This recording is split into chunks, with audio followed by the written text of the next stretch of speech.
Veréis, centenares de miles de preguntas haría, pero permitidme que intente en esta mesa hacer 4 preguntas que van dirigidas a las cuestiones que a mí me parecen claves. Una tiene que ver con la legislación.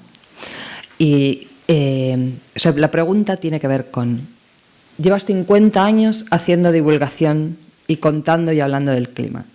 Si esto no se hubiera hecho, ¿cómo habrían estado las cosas? Es decir, tendemos a decir, no se hace nada, en legislación no se hace nada, es complejo atajar todo esto, pero hago referencia a la ley que se aprobó en junio, la ley de la restauración de los paisajes, una ley, por primera vez una ley continental, que va a tratar de recuperar el 20% de los paisajes, de los entornos dañados, de los ecosistemas dañados, en Europa, en todo el continente, para 2030, que no es muy lejana la fecha.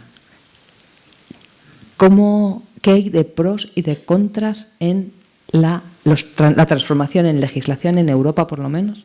¿Si se ha ganado algo o no?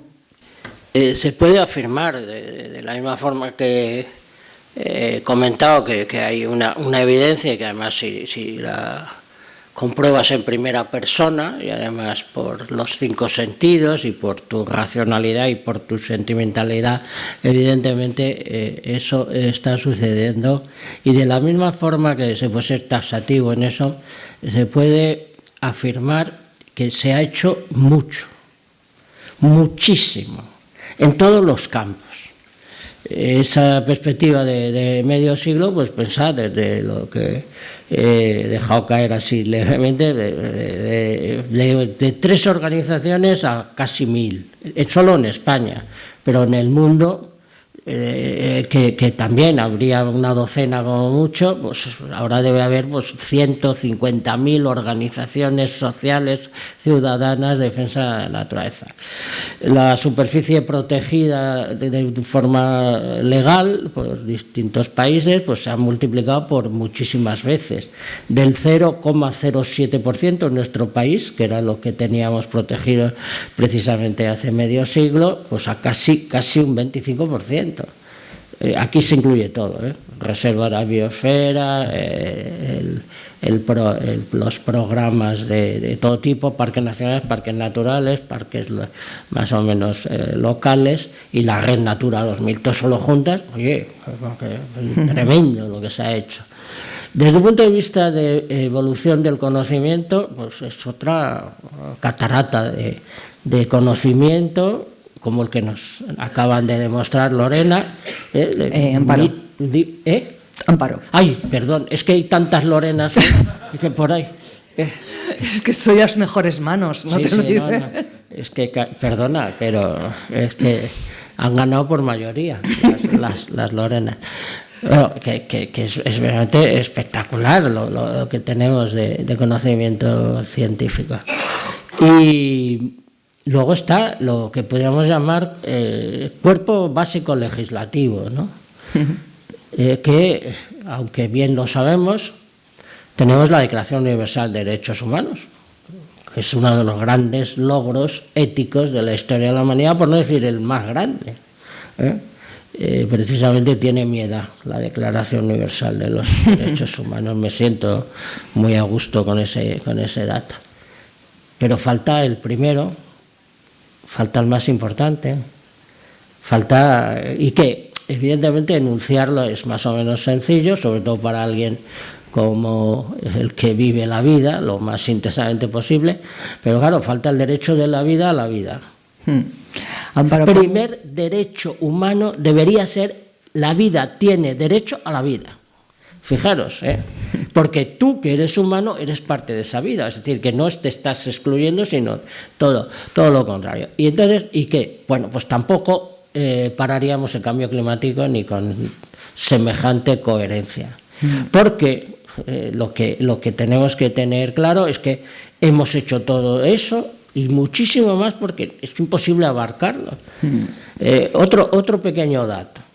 Cuando yo publiqué mi primer libro en 1980, se publicaban 3 o 4 libros de temas de naturaleza al año.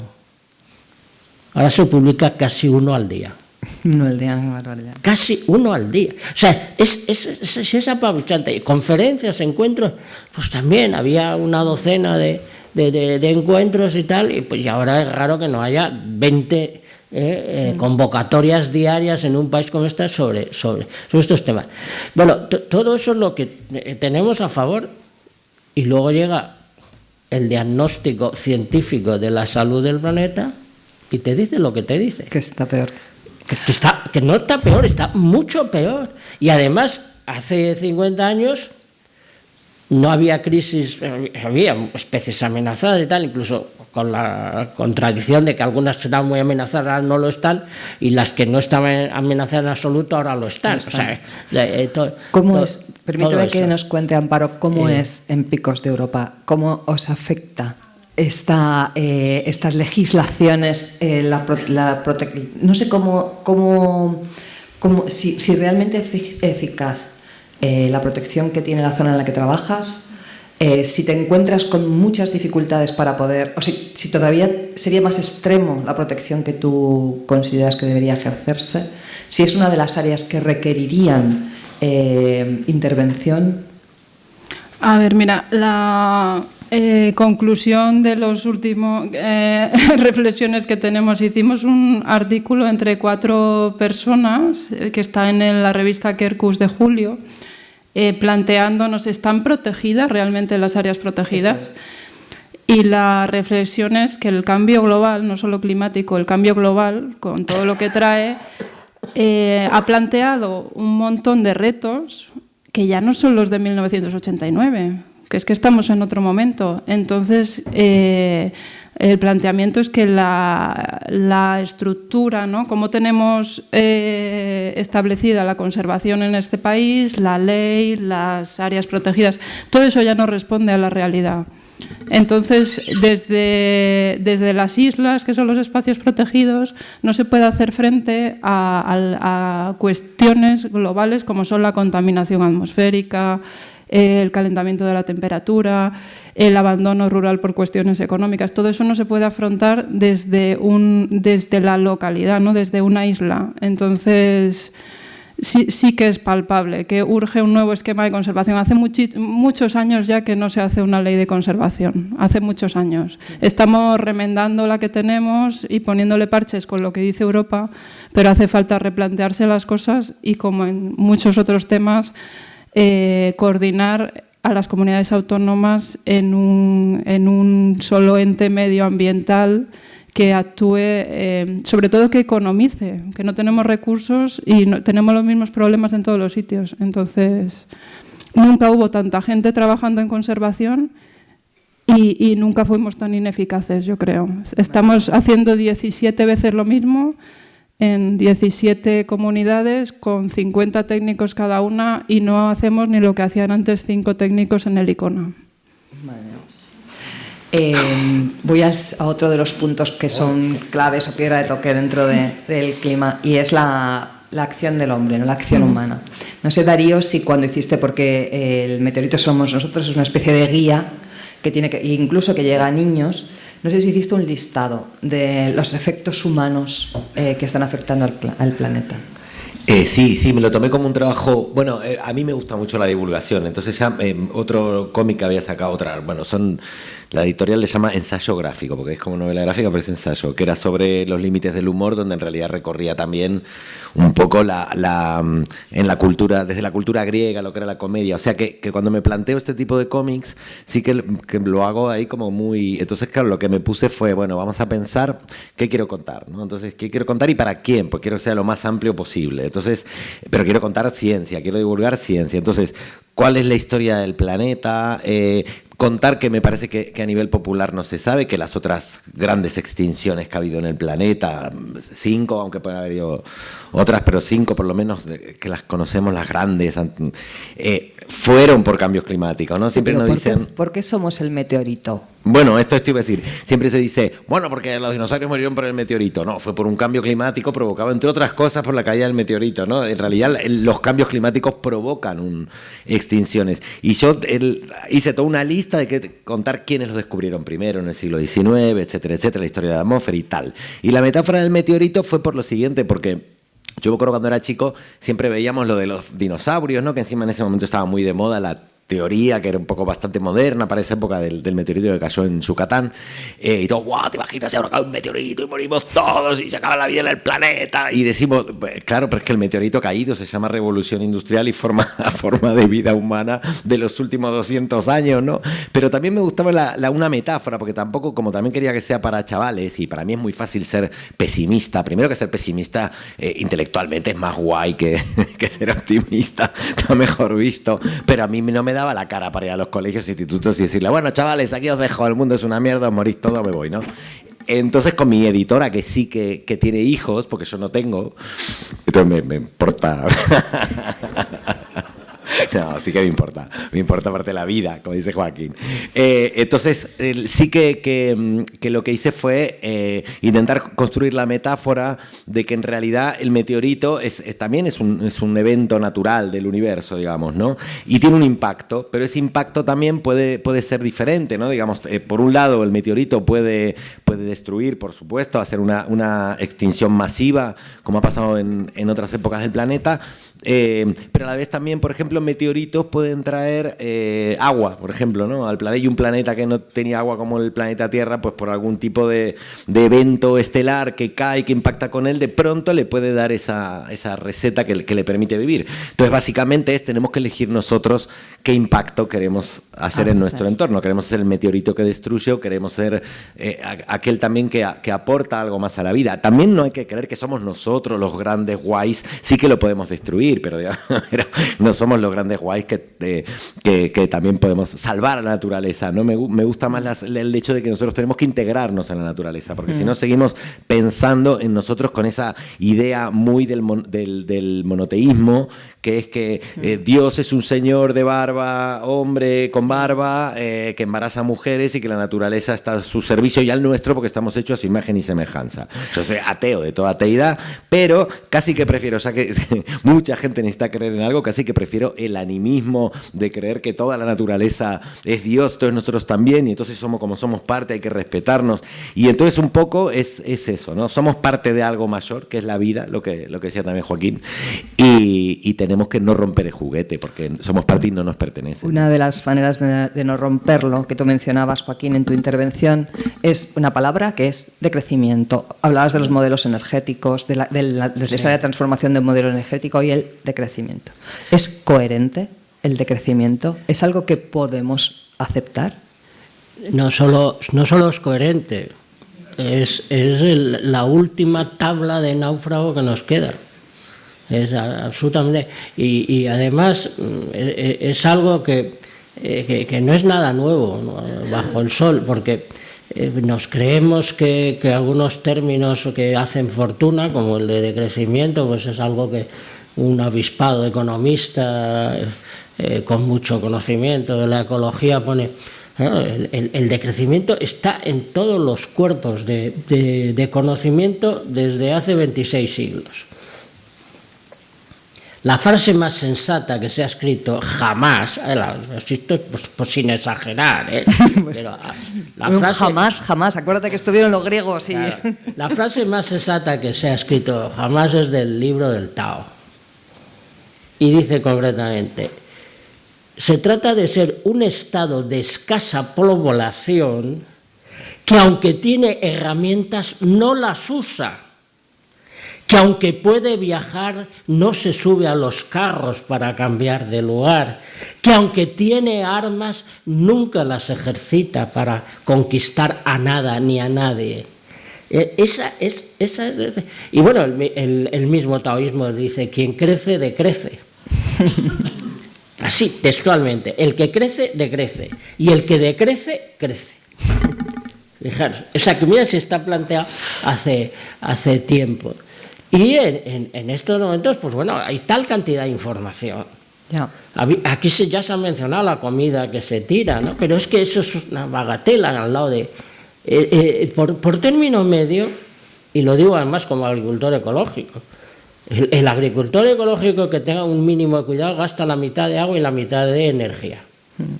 Y obtiene suficientes. Hay esa famosa polémica de si la productividad es tal. Bueno, también se puede merecer la pena producir un poco menos, pero impactar menos, muchísimo menos.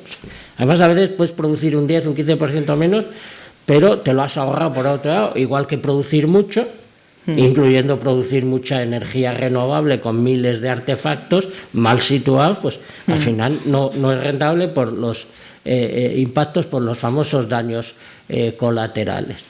Pero en estos momentos, y ese es el gran problema, cuando la encuesta esta de Sigma 2 te dice, bueno, es que realmente la apelación es a los individuos a tener menos voluntariamente y a las administraciones a organizar ese tener menos. Pero déjame que pregunte a Amparo, porque en nuestra conversación salía algo paradójico, y es que uno de los problemas precisamente que tenéis en estas islas y en Pico desde Europa es que la gente se marcha porque tiene menos. O sea, lo que me parecía muy en contraste, por supuesto puede no ser así, pero sí que es uno de los grandes problemas que tenéis aquí, y es la falta humana, la falta de seres humanos en el trabajo del bosque, que se hacía siempre, en el trabajo de la montaña, que se hacía siempre, en el trabajo de los cultivos, ¿no? Me parecía un poco paradójico, ¿no? Que estemos pidiendo consumamos menos, decrezcamos, pero en lugares donde hay menos acceso a esta nueva vida industrial, la gente se va. Bueno, porque es muy duro, porque el trabajo físico que implica todo eso de lo que estamos hablando lo desconocemos completamente. O sea, implica que te rebaja la esperanza de vida a 20 años. ¿Cómo afecta? ¿Cómo se está afectando? Entonces, la despoblación? Todo el mundo quiere vivir bien. La despoblación, si consigues vivir en el medio rural porque consigues tener un trabajo actual, con una jornada actual y con una dignidad, digamos, se vive mejor que en una ciudad, obviamente. El problema es que es muy difícil conseguir un trabajo así en el medio rural. ¿Pero cómo está afectando a Picos de Europa esa despoblación en cuanto a entorno natural? Yo lo que más veo es la pérdida cultural tan grande. O sea, se está perdiendo, pues eso, toda una cultura se va cada vez que se muere un abuelo, una abuela, porque es que no han conseguido transmitirlo a sus nietos porque los nietos ya están viviendo otro tipo de vida. Y es que no hay tiempo, es todo tan rápido que en cuestión de 20 años se te ha ido toda una generación y ¿ahora qué hacemos? Porque si tenemos que vivir de lo que tenemos, que es pasto, es que ya queda muy poca gente que lo sepa hacer. Y no ha habido una reforma agraria, no quiero decir que se hagan pistas por todas partes, que no me refiero a eso, sino una modernización para dignificar la profesión y para que de verdad se pueda vivir de una manera moderna de la agricultura, que es lo que hay aquí como recurso, ¿no? Hay otra cosa que también ha pasado aquí y ante ustedes y es... perdona, Joaquín, por supuesto. No, es que... un solo dato, y no lo voy a comentar, solo voy a dar un dato. No te creo. Sí, solo voy a dar un dato. Hace entre 95 y 110 años, el agricultor y el ganadero recibía el 40% del precio de venta al público de sus quesos y de sus patatas. Hoy recibe por término medio el 7%. Coméntalo. Solo un dato. Pues está claro, si es que hay unas leyes de mercado que han dicho, pues mira, estos señores ganan mucho con el 40% cuando ponen todo. Yo soy campesino, yo sudo, y me siento orgulloso y tengo callos y me siento todavía más orgullosa y tal.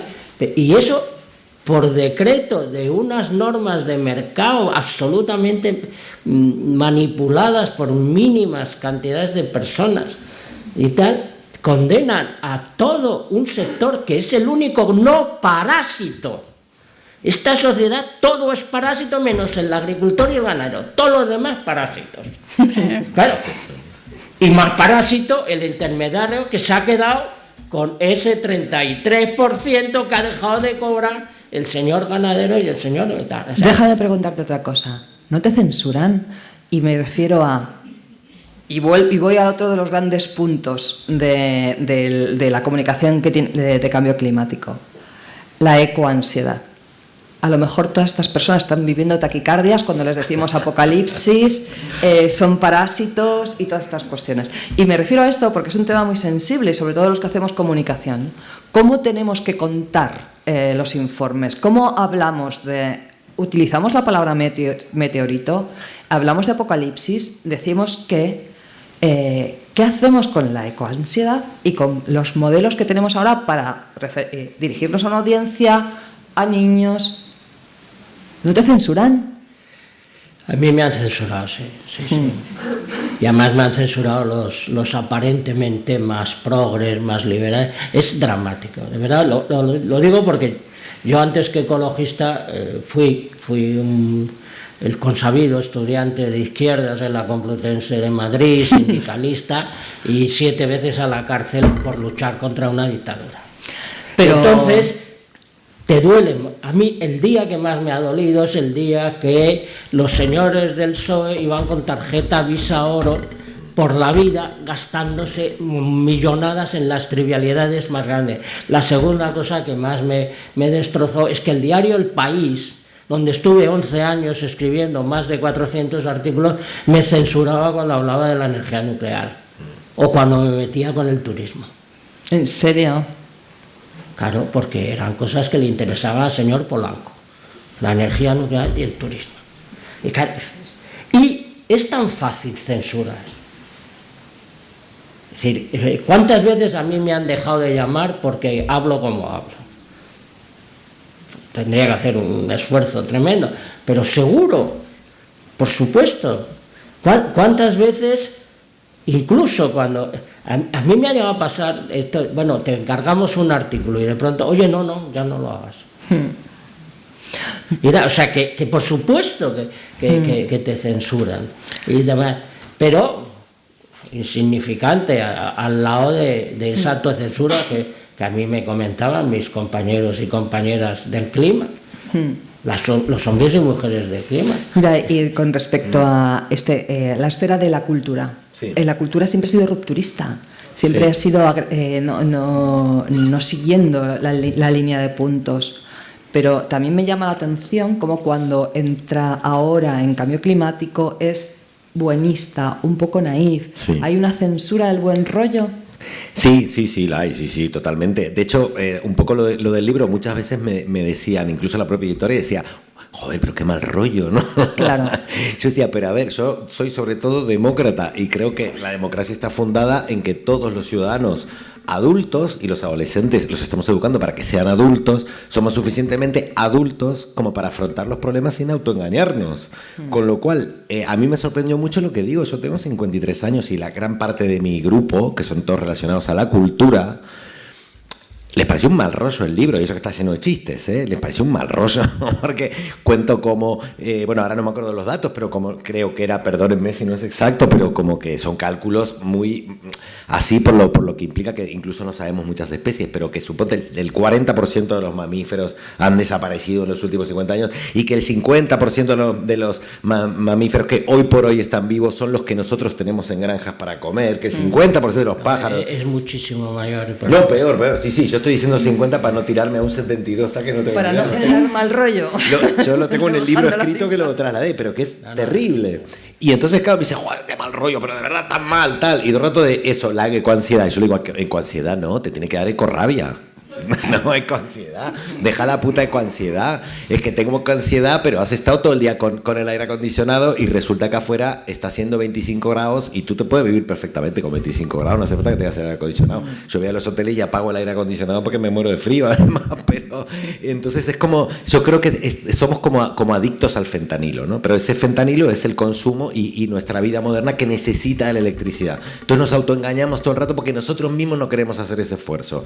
Es decir, yo no tengo aire acondicionado, no digo que entiendo que hay gente que no soporta el calor y que con las olas de calor que haya, pues nada, pues por la 27, tal, no sé qué, ¿no? Sí, pero también creo que en el centro de Madrid, donde yo vivo, si todos quitáramos los aire acondicionados, bajarían 4 grados el calor en verano, ¿no? Entonces lo que no queremos hacer es el puto esfuerzo.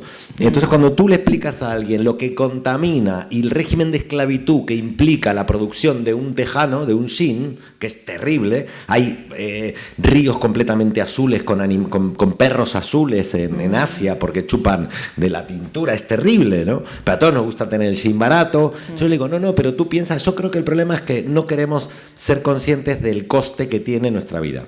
Si nosotros la energía que usamos tuviéramos que hacer como nuestros antepasados, no tan lejanos, estoy hablando 2-3 generaciones, que en vez de yo poder apretar un botón para refrigerarme o apretar la calefacción, yo tengo que ir al bosque a cortar la leña para calefaccionarme, te puedo asegurar que si me voy de casa todo un día no dejo la calefacción encendida. Amparo, porque sé que me voy a tener que tener 3 días cortando leña. Vamos a ver, Sí. ¿qué piensas tú de la ecoansiedad? Es decir, cuando... Para mí es que me es ajeno ese concepto. Es que vivo en un sitio donde eso no lo hay. Eso es una cosa urbana completamente. Es totalmente urbana. Eso no. ¿Y cómo haces cómo es el proceso para que los datos que obtienes a pie de roca, de esa roca que se desgarra, cómo es el proceso? ¿Es costoso? ¿Es fácil para que llegue a autoridades, para que se tomen medidas o para que se conozca? ¿Cómo haces para que esto que has contado aquí se conozca? Es que no, a ver, ¿cómo te lo explico? Me da exactamente la vida para llegar hasta ahí, a ser testigo de lo que pasa y documentarlo científicamente. Claro, sí, posiblemente de una haya manera que me lo canales. publiquen científicamente y tenga una validez. Hasta ahí llego yo. Claro. Ahora, el trabajo de comunicación hace falta gente, dinero, es otro trabajo más, ¿no? Claro, sí, por eso te lo pregunto, porque posiblemente no existan canales que hagan que lo que tú estás recogiendo llegue, tenga una actuación. Pero y bueno, pueda llegar a la gente, ¿no? nuestra percepción de los últimos años, desde la pandemia, que empezó la gente a valorar muchísimo estar al aire libre, venir, pasar el día, tomarse un bocadillo por allí, que eso se había perdido un poco, ¿no? Salir simplemente a estar fuera, ¿no? Pues el hilo del que vamos a tirar ahora es, oye, qué bien estás aquí, cómo te gusta plantar cosas en casa, mira que te gusta tener un animalito en casa porque te recuerda a la naturaleza y todo el mundo le encanta. Entonces, de ahí vamos a tirar, ¿no? de que la gente de la ciudad que se ha olvidado completamente de lo que era aquello, Muy bien. que se nota mucho eso en los últimos años, que la gente va y no sabe dónde está, no sabe interpretar lo que tiene alrededor. Vuelve a conectar. ¿Para qué te voy a decir que se está acabando si tú ni siquiera has tenido el placer de conocer esto, ¿no? Vamos a empezar por conectar y luego ya te... La amnesia. La amnesia. Es otra de las cosas importantes de esta encuesta que os he mencionado. Os voy a hacer Es decir, una... el no echar de menos porque quieres olvidarlo, no quieres creer lo Ya. que sabes que está. Y entonces hay una instalación de la amnesia y demás. De todas formas, por la pregunta anterior, yo insisto en lo que con las palabras que terminé. Sabemos hacerlo bien. Lo hemos hecho bien a una escala reducidísima y demás. Y de la misma forma que hay que invertir para que existan más estímulos intelectuales y por supuesto de acción directa, es que nosotros vivimos instalados en esto es lo que hay, en una autorrenuncia gigantesca, voluntaria, vamos, socializada hasta el extremo. Esto no hay quien le cambie porque esto es lo que hay. No, pues no es lo que hay. Puede haber otra cosa que podemos hacerla y luego ya el colmo, ¿no? Porque esto, claro, ya es una cuestión de debate de filósofos morales. Aquí casi todo lo que se hace es porque se puede hacer. ¿Sabéis lo que dijo la Texaco cuando fastidió el Golfo de México entero con los vertidos de petróleo? Dice un periodista de la pregunta, ¿y ustedes cómo hacen esto? Porque se puede. Porque se puede. Porque se puede. Mira, y entonces déjame... hay que invertir, hay que hacer lo que se debe hacer, no lo que se hace. Hay que conseguir. Lo que se puede hacer bien. Y además que aquello de aceptar un deber, aceptar voluntaria, individualmente, en libre decisión, porque esto es importantísimo. Porque el otro debate es, ¿se puede salvar el mundo exclusivamente con una dictadura? Esto se está manejando en todos los foros. Esto, a no ser que sea con mamporrazos y con autoritarismo, no lo arreglan. No, es justo al revés. Esto tiene que ser autoconvencimiento, decisión absolutamente libérrima. Yo quiero hacer las cosas de otra forma, porque si no tampoco funcionará. De las dictaduras no sale nunca nada bueno. Déjame hacerte la última pregunta y pasamos a las preguntas de la sala, que vamos fatal. Pero quiero preguntaros, o sea, si esto se plantea como lo estamos planteando, como una batalla, por favor, ¿quién es el enemigo? ¿Dónde está la cara del enemigo? ¿Quién es? Porque ha habido muchas guerras, muchas batallas, los franceses le cortaban la cabeza a los reyes, pero ¿quién es el enemigo? Aquí. Pues como soy juguetón con las palabras, pues yo lo tengo muy claro. La lela prisa. La lela prisa. La lela prisa, la asesina comodidad. Nada mata tanto como la comodidad en el planeta Tierra. Ojo, porque eso pasa inadvertido, porque tenemos incrustado en algún lugar de que todo es justificable si aumenta mi comodidad. ¿No? Y te diría que finalmente, porque nos gobierna la codicia de los listos. Lee la prisa, asesina comodidad y la codicia de los listos. Vamos a pasar a las preguntas del público porque vamos muy mal de tiempo, pero me han dicho que podemos alargar todavía un poquito más. Empecé diciendo, todos tenéis algo que decir.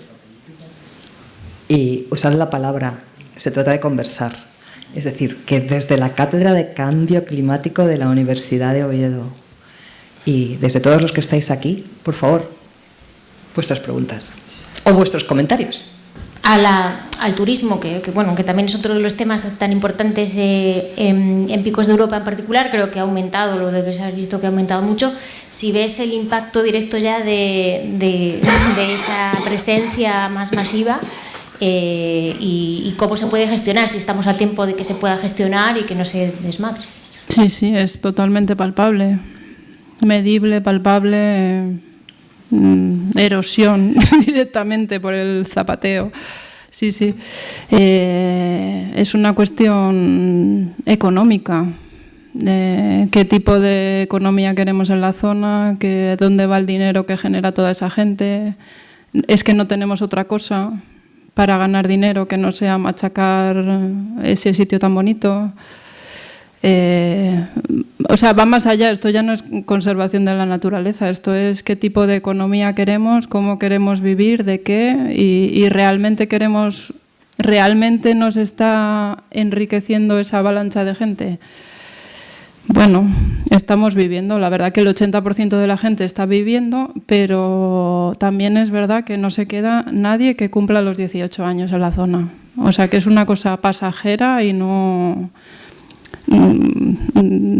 sé qué va a pasar en el futuro, pero no se está generando una diversidad económica que es lo que nos va a asegurar que nos vamos a quedar ahí, ¿no? Ya.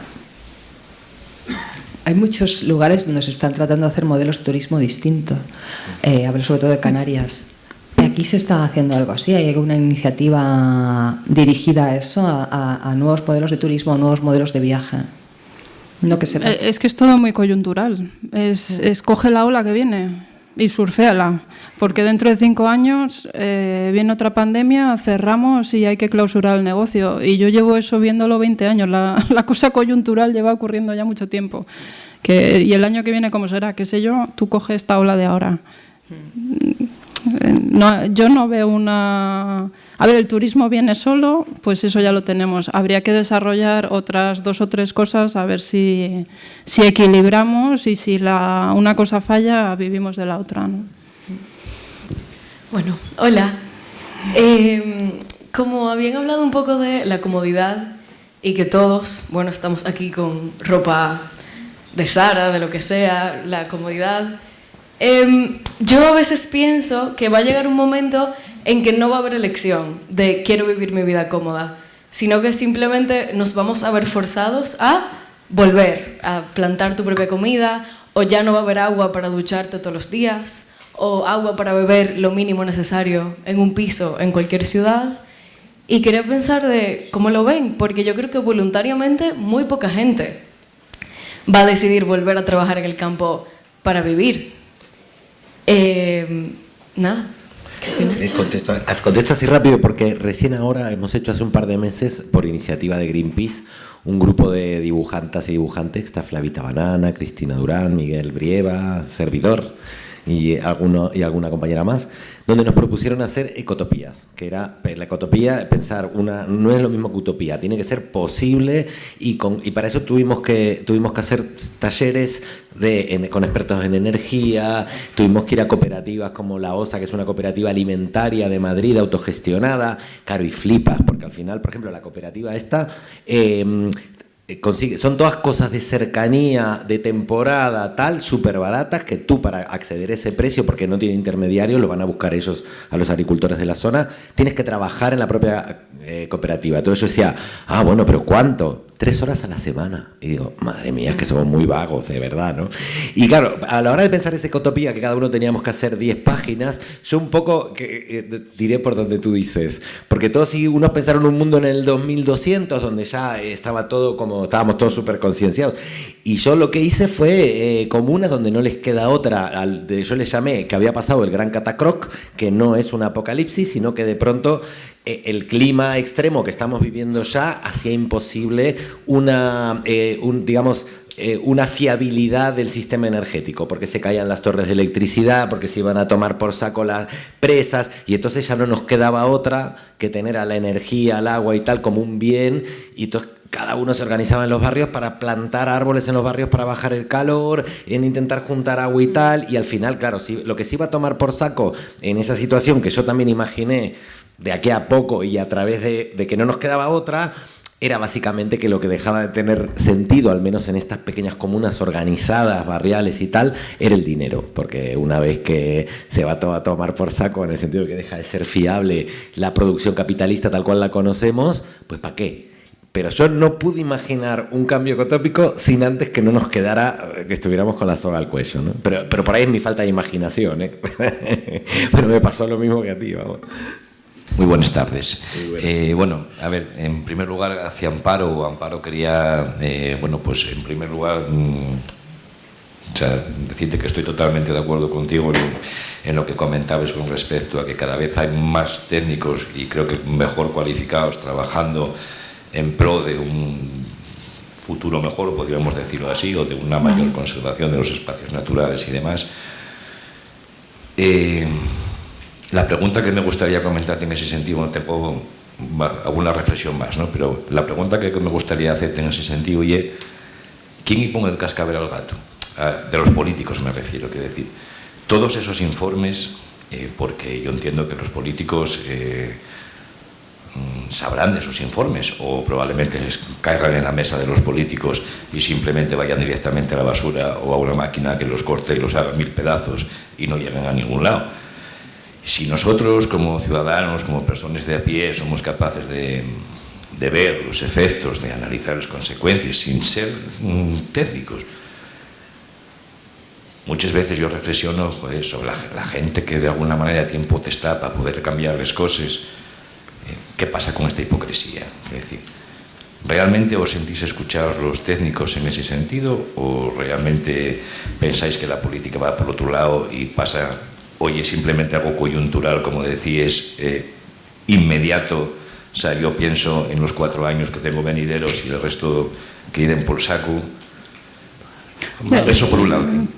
Déjame plantear, porque a lo mejor luego la segunda cuestión contéstame el resto de los ponentes, ¿no? Con respecto al tema del mundo rural. Bueno, nosotros venimos del mundo rural, somos conscientes de las dificultades que supone vivir en el mundo rural.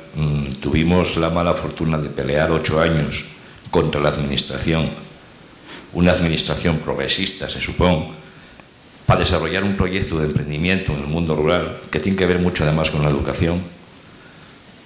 A mí a veces dame que pensar que, y probablemente sea una paranoia mía, pero quiero hacer esta reflexión en alto.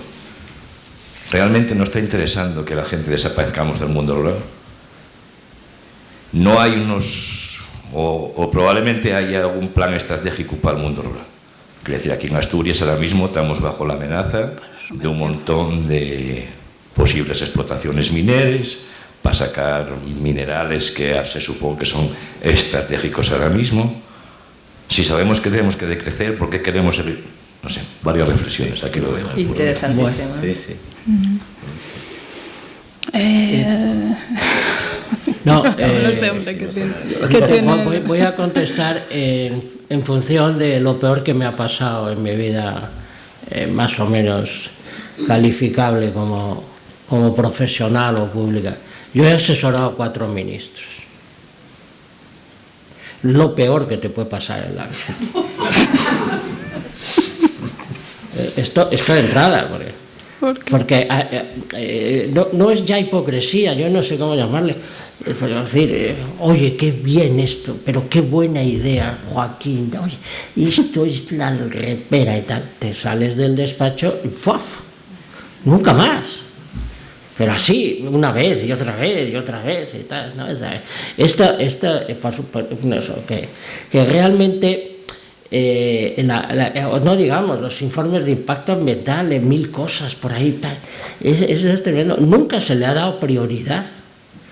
O sea, políticamente no ha habido, con la excepción de Bután. Y, no, es que es así, con la única excepción de Bután y ese intento, ese conato de la Constitución de Ecuador, en que la naturaleza es persona que es un elemento con personalidad jurídica, pues explotando estas cosas, pues poco más se puede decir en el mundo. Porque ahora has tocado una cosa muy divertida, es que van contra nosotros, es que nos quieren. Claro que sí. Necesitaba que alguien... Claro que sí. Estoy convencido de ello. Necesitaba que alguien me lo confirme. Es decir, ¿por qué no siguieron pagando el 40% y hubieran mantenido a otras 2 generaciones en el campo? ¿Por qué? Y luego está la cuestión. Los polos de manipulación, atracción, seducción son tan extraordinariamente efectivos, juegan tan a favor de escama, como decimos los ornitólogos. Ya sabéis que las aves pescadoras se tragan los peces siempre a favor de escama. Pues es que van a favor de la corriente, a favor de escama, ¿no? Claro, ¿por qué la gente abandonó masivamente el mundo rural? Porque se había trabajado muy bien, muy serio. Es más, las personas más inteligentes del planeta, ahora ya todo está perdido, claro, porque hay inteligencia artificial. Y claro, está todo perdido porque y la gente más inteligente del planeta hacía publicidad comercial. O sea, los mayores talentos literarios, cinematográficos del planeta hacían publicidad comercial. Obviamente muy atraído porque pagaba. Yo soy director de cine y sé muy bien que tú contratabas un spot. Que por cierto me quisieron contratar, fijaros, ¿os acordáis de la campaña aquella de ponte el cinturón de seguridad y tal? Y no la hice porque había que salir con un chimpancé, fijaros, renuncié a un pastón por principios éticos, porque que tenía que salir un chimpancé, era la condición sexual. Pues yo no salgo con un chimpancé y demás. Bueno, pues eso, y claro, te han machacado las neuronas durante periodos muy largos de tiempo, con todos los resortes de la seducción. Entonces, claro, es un poderío el que tienen los listos.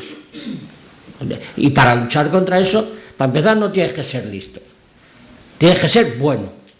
Así de claro. Es que, y claro, es tan descompensada la balanza entre lo bueno y lo oportuno, lo rentable, lo práctico, lo no sé qué tal. Es decir, y por cierto, antes de que se me olvide, la ecoansiedad se combate en el bosque. El terapeuta es la naturaleza. Y esto no es nada nuevo, lo decía Paracelso. Y para el cambio climático, el terapeuta también es la propia naturaleza. Es decir, lo destruido será el hospital, la medicina, el médico y el tratamiento. Ojo con la historia, porque claro, nosotros ahora lo que queremos son unas tecnologías todavía más complicadas. No, mire usted, La vieja sabiduría de lo vivo será la que nos salve. Si nos salva. No, Si creo que es mi mejor frase. Yo quiero yo quiero salvar a lo que me salva. Quiero salvar a lo que me salva. En todo el más amplio sentido del término. Y claro, si es que tenemos las soluciones, tenemos las medicinas, la terapia, tenemos el tratamiento, lo tenemos todo, lo que pasa es que hay que apostar. Había una parte de la pregunta que era para Amparo, ¿no? Bueno, yo es que creo que estás esperando demasiado de las instituciones. Y siempre ha habido una vida al margen de las instituciones donde se desarrolla lo más interesante, siempre. Hace muchos años que aprendí que de la institución no puedo esperar. Creo que... Pero hay que seguir exigiendo, ¿eh? Ojo, ahí voy. Ojo, que nosotros como individuos no lo vamos a hacer.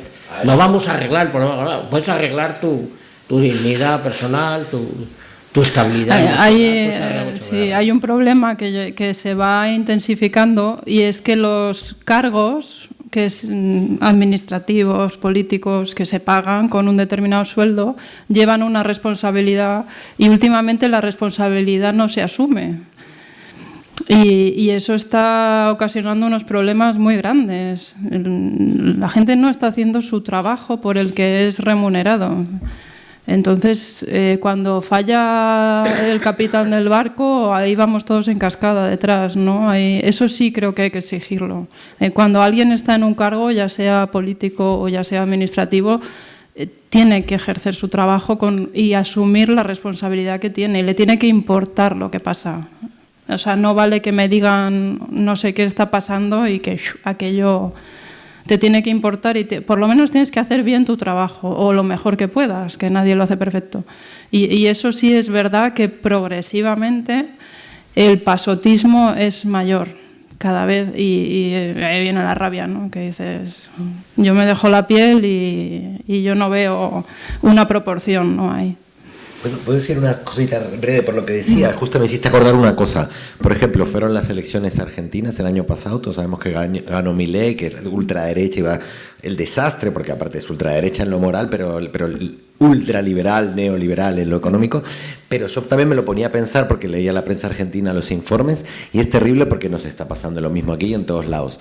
Realmente, en muchos puntos es terrible, pero en muchos puntos no había diferencia. El progresismo y la ultraderecha casi que proponían lo mismo, que era salvar de la crisis económica a la Argentina mediante la explotación de las grandes minas de litio que han encontrado en las Patagonias, cargándose todos los ecosistemas. La única diferencia es que la izquierda proponía que fuera el Estado y la derecha que fuera la empresa privada, ¿no? Entonces es terrible. Yo creo que lo que tenemos que realmente insistir y luchar es para que se cambie lo peor que nos pasa y que incentiva todo esto, que es el concepto del PIB. Ya hay economistas que han hablado que el PIB no tiene por qué ser producto, consumo y tal, porque si no los políticos van a estar diciendo, bueno, pues si yo saco este litio, pues entonces va a subir el PIB, pues entonces tal, pascual.